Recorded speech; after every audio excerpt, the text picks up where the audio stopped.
I want to start with this. I was his oldest child, but not his firstborn. He was my big brother before he was my father. It's kind of like a riddle.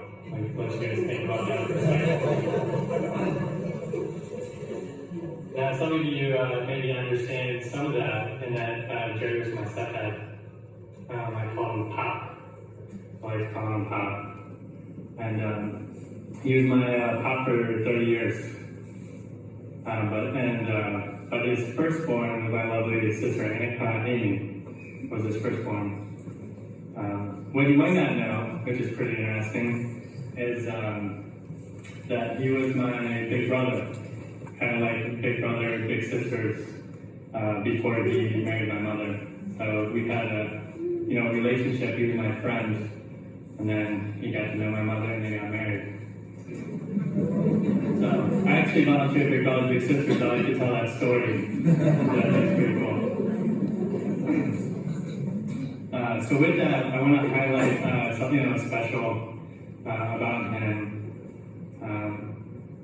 specifically, but in general, special about stepdads, and that's that they take on an undertaking that can be complex, difficult, important, and beautiful.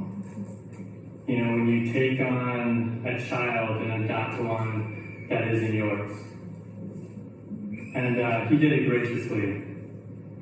He weathered some difficult times, especially during my teenage years, which were pretty difficult for him and my mother too, credit to you guys.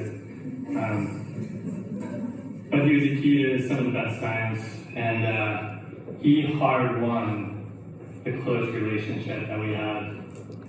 And so credit to him, but also credit to any other stepdads or stepmoms out here who've taken on children that weren't their own.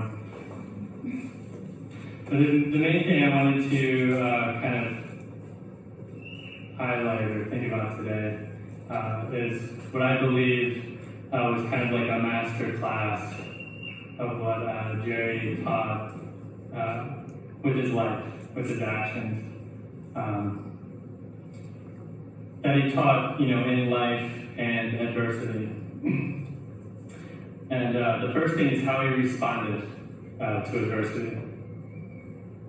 And to illustrate that, about a week or so ago, my mom brought, after Pop passed, we dove into his phone and we're looking at pictures and videos, and we're just having a lovely time. Living through his eyes, looking at pictures and videos, and laughing about things. And there was this one day where it was just me and Mom, and she found an audio that was maybe one of the most important audios of a meeting that he had with a doctor. And this meeting that he had was what we hoped and prayed and believed would be the meeting where he would find out that there's no more cancer. And but this doctor was very somber and very straightforward, and he delivered some difficult news, to Pop. But the thing that was remarkable about the audio is if you were keeping track or counting, you would have lost track of how many times Pop laughed in the audio. He just had this way about it when he talked, he talked. I can't even try to do how he did it. But it was like optimistic laugh talking. And, something like, Doc, I'm just going to do my best, I'm just going to live the best I can, just kind of like that, like I can't do it. And it was just such a remarkable audio, and even in that 12-minute period of time, he even found an opportunity to encourage the doctor. Hey Doc, you did a good job. It was hilarious, but also it was just beautiful. and really just kind of encapsulated really powerful element of who he was. And, I was thinking about it, you don't respond to a moment that is gargantuanly difficult like that if you didn't exercise that through the small adversities and the medium-sized adversities and the large adversities, And he did. He just always faced adversities in the same kind of jolly, positive way. And that was remarkable. And I think that's kind of, his life kind of gives us that message of a reminder that it does matter how we respond to adversity, even the small ones, the medium, and the large. So when we get to those really, really difficult moments, it's like muscle memory, which we say in the military. You practice, you practice, you practice.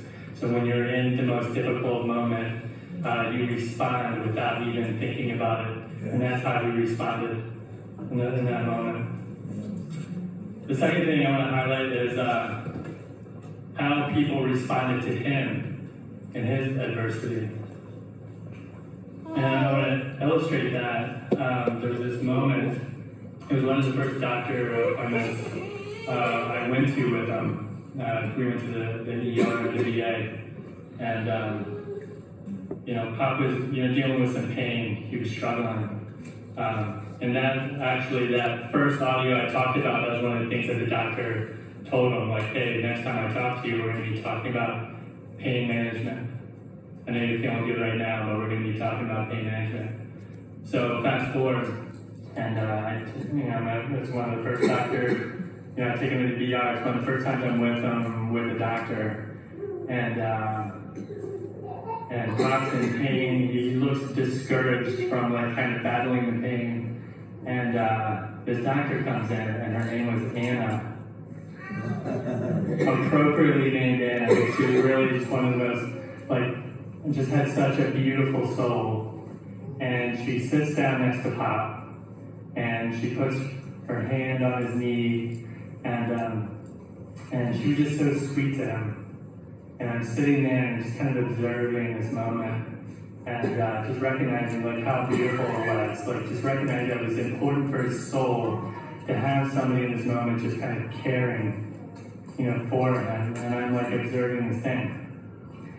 Now, I spent really much of the last 3.5 months, of his life with him almost every day. It was beautiful, and I loved it. And I got to go to so many of these meetings, scores of different people, whether many different doctors, many different nurses, specialists, physical therapists, just all these different people. And the thing that was remarkable that I saw over and over again were how strangers connected with Pop, in kind of a deep, meaningful way. They were drawn to him. And they just showed him just beautiful kindness and love. And it was striking, I knew it was extraordinary, what I saw. I knew it. And, it made me think, thinking about Pop's life and how he cared for people. It seemed to me that, and it's a reminder that it also matters how we care for people, how we serve people. And the one thing that was just great about him is he just served people unreservedly, joyfully. And he was so personal, wanting to connect with people. And I believe that because he habitually did this throughout his life effortlessly, that he just had this kind of beautiful kind of essence to his soul, to his spirit, that people were like drawn to him. And so again, it's a good reminder to remember that our interactions with people, it matters, it's important, and Pop demonstrated that in his life. And so the last thing I want to do, is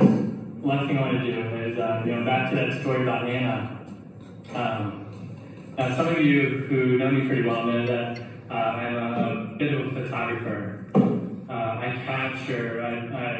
I capture moments in life, some of the most difficult, challenging, beautiful. I'm always taking pictures, so I can reflect on them. And one of the things I did throughout this whole 3.5 months is I took pictures of everything. I have a picture of this Dr. Anna sitting next to Pop, in the ER, and many other doctors and nurses and these people just caring because I knew it was just important. And I would like to add this moment right here to this beautiful compilation of beautiful moments of people caring for Pop. There's no objections. Good. Hey, do you want a better camera phone? No. See, it's with this $50 Android. It's just not about it's not about the gear, It was funny. Sometimes Pop there's a couple times he was a little tired of me pulling out my phone, but he knows it's part of who I am. All right, are you ready? Beautiful. Thank you very much. Appreciate you.